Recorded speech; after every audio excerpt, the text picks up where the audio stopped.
What's up everyone, 9th Jim here, back with another VGC 2020 Pokemon Sword and Shield competitive video. Today we're talking about Hitmonchan, admittedly one of the worst Hitmons, right below that Hitmonlee, and of course below Hitmontop. Hitmontop is the best of the three. However, this Pokemon is still usable. It has some pretty cool tools. It has Iron Fist, which is a really solid ability, giving us an additional 20% damage on our punching moves, things like Ice Punch, all the elemental punches, Mach Punch, Drain Punch, a lot of good punching attacks. This guy can punch pretty hard, and it's pretty cool. Solid stats across the board, pretty well rounded.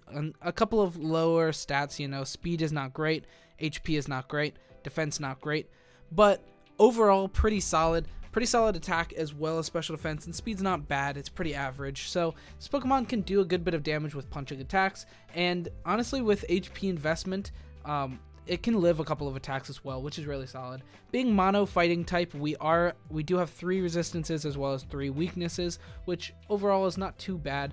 But we'll go ahead and talk about our weaknesses and resistances. So resistances, we have Bug, Rock, Dark. 2 of them being admittedly more prevalent in the game than the other one. Rock and Dark being very prevalent in the game. Bug being pretty overshadowed, but still relevant. And then we also have 3 weaknesses as well: Flying, Fairy, and Psychic.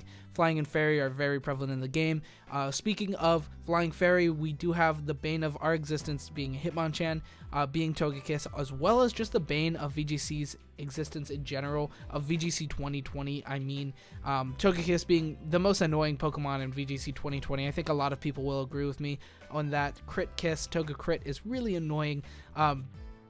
But this is not a video on Togekiss. We're talking about Hitmonchan today. So pretty cool stuff. Iron Fist is pretty strong and not bad stats. We'll go ahead and talk about them. So HP 50, 79 defense, and 110 special defense. It just gets increasingly better. HP not insane, but it's like enough to invest into and then be able to not just get OHKO'd by a lot of attacks, which is pretty cool. 79 defense, we're not going to be living too many strong physical stab moves, super effective physical attacks, but special defense is not too bad. 110 with the investment into HP. Like I was saying, we can live certain attacks. We can live air slashes and dazzling gleams from things like Togekiss. Maybe not if it gets a crit, and maybe not if it maxes, but still, not too bad.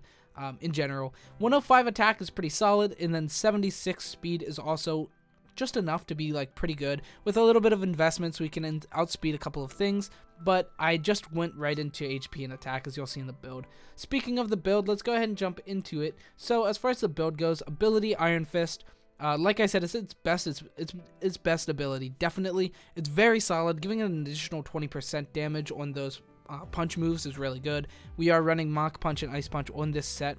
However, you can run Drain Punch if you want to.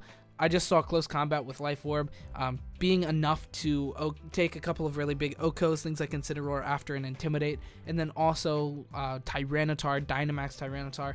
You'll see in our damage calcs a little bit better. I'll go a little more in depth, but Iron Fist is really good.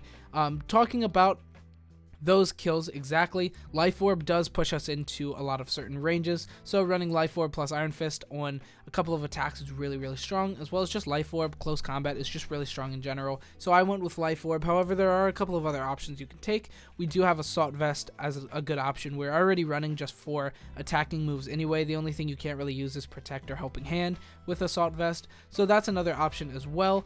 And then Focus Sash also, if you don't want to go into HP, you can go into speed, just making it 252 into attack and speed, and then run Focus Sash. That's another option as well. All 3 are pretty solid, and but I just like Life Orb the most right now. Anyway, with our moves, we have Close Combat, Mach Punch, Ice Punch, and Fake Out. I think Fake Out and Mach Punch and Close Combat, or just Drain Punch, one stab strong fighting move is good, and then Mach Punch and Fake Out I think are pretty standard to this Pokemon.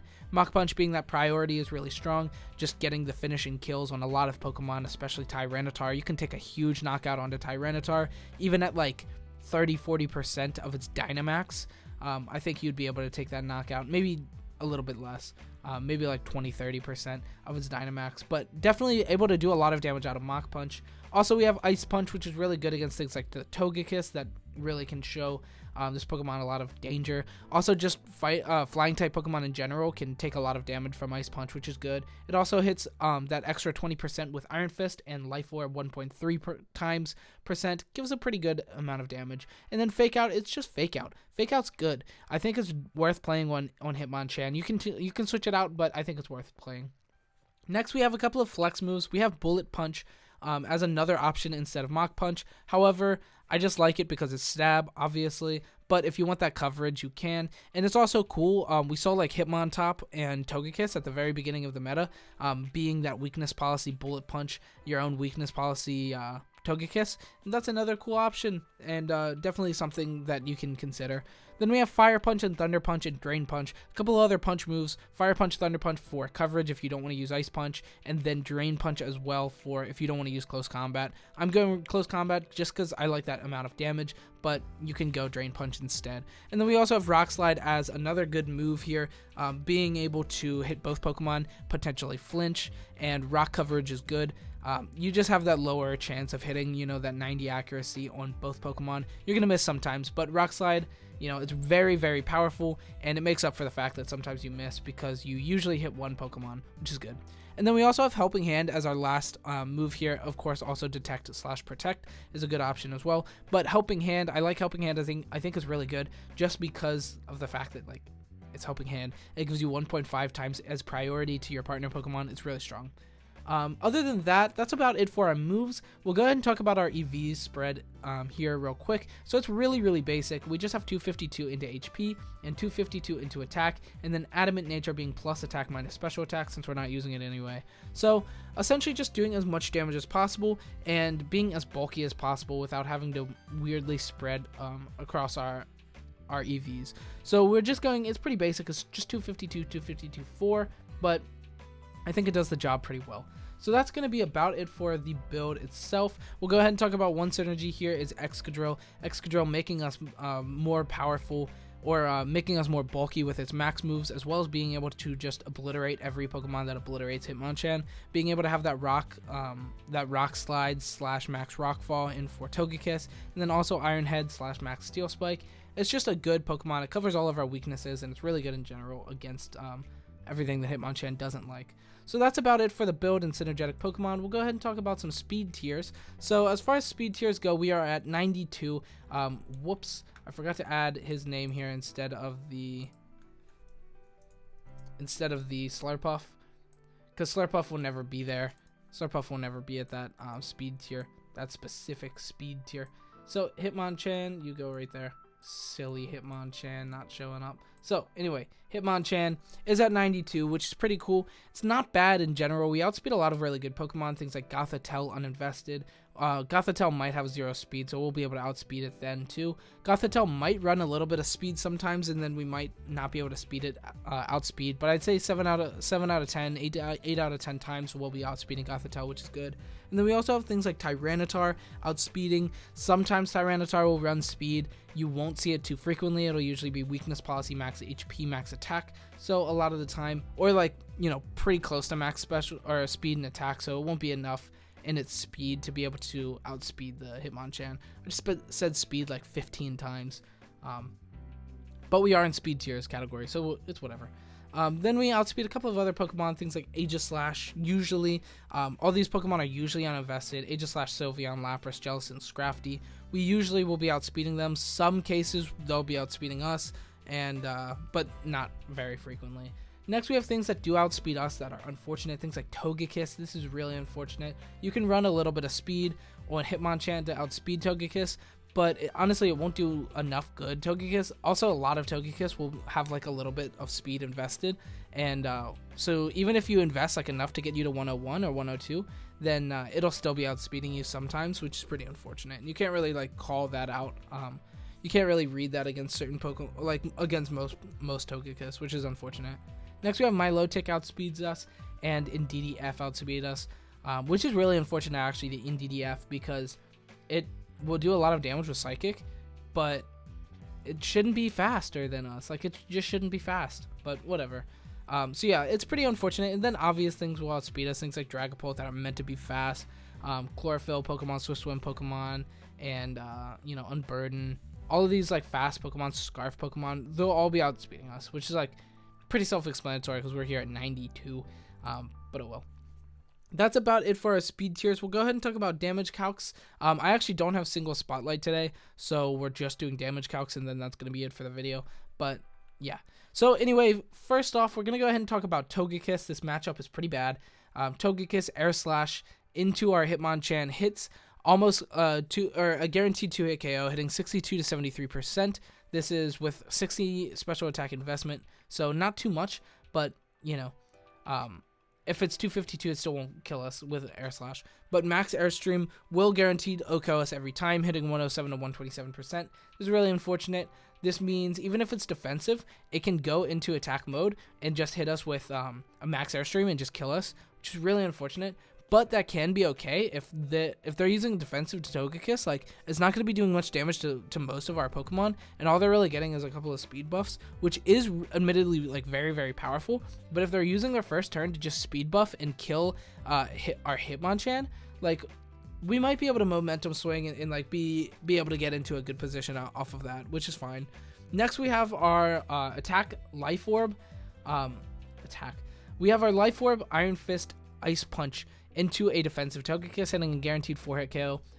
This shouldn't really come just as a surprise that to a bulky Togekiss. Like, we're not doing a lot of damage to bulky Togekiss, and there's nothing we can really do about that. Like, you just have to deal with that with other stuff, honestly, or else you'll just have a really bad trade-off, doing very little damage while it's just either killing you or almost killing you.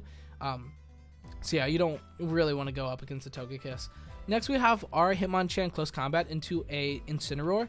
This is Intimidated, so we're -1, and then with Life Orb, Close Combat into the Incineroar, hitting a 50% chance to OHKO after Intimidate. This is actually really, really big. And then if you use Drain Punch, it's a guaranteed 2-hit KO, hitting 67 to 82%. But yeah, with the Life Orb Close Combat, after an Intimidate, we actually have a really solid chance of OHKOing. And if we bring the Hitmonchan in after Incineroar is already out, we guaranteed OHKO if we're not Intimidated, which is really strong. Next, we have Incineroar Flare Blitz into our Hitmonchan, hitting 59 to 69%. This means it's a guaranteed 2-hit KO, but we're most likely going to be faster, and we're going to be able to take that really, really big close combat and potentially OHKO the Incineroar, and even if not, guaranteed 2-hit KO, which is really solid. Next, we have Life Orb, Hitmonchan Close Combat into a Tyranitar, into a max HP Dynamaxed Tyranitar. I should have probably wrote Dynamaxed there. Dynamaxed. So a Dynamaxed max HP Tyranitar, we're able to actually OHKO with Close Combat Life Orb. This is really big, actually. Hitting 113 to 133%. We just bypass the weakness policy, get right through their Dynamax, and we're just in a huge position. We just take out their Tyranitar, like, without having to Dynamax. This is actually massive for that. Like, you'll probably win if you just OHKO their Dynamax Tyranitar, and, like, you'll probably win the game. Like, that's really, really big. Next, we have a Hitmonchan Drain Punch into the Tyranitar. It hits 84 to 101% of its Dynamax Tyranitar. So if you're not going close combat, you can really see how much it affects it. You lose that 50% chance to OHKO Incineroar. You lose that guaranteed OHKO against Dynamaxing Tyranitar. So honestly, you'll see here that close combat is really, really powerful and really good on this set, and I think it's probably better than Drain Punch. But I mean, if you test this Pokemon and decide that Drain Punch is the go-to for you, you know, it could be. It's a good move. Anyway, that's going to be about it for this video, and thank you so much for watching. If you like Hitmonchan, like and subscribe. If you like Ninth Gym, hit like and subscribe. If you like hitting the like and subscribe buttons respectively, then hit them. Hit the like and subscribe buttons. Thank you so much for watching, and have a good evening, or, you know, morning if it's morning, whatever time zone you're in currently. Have a good of that time zone. Thank you so much for watching, and goodbye.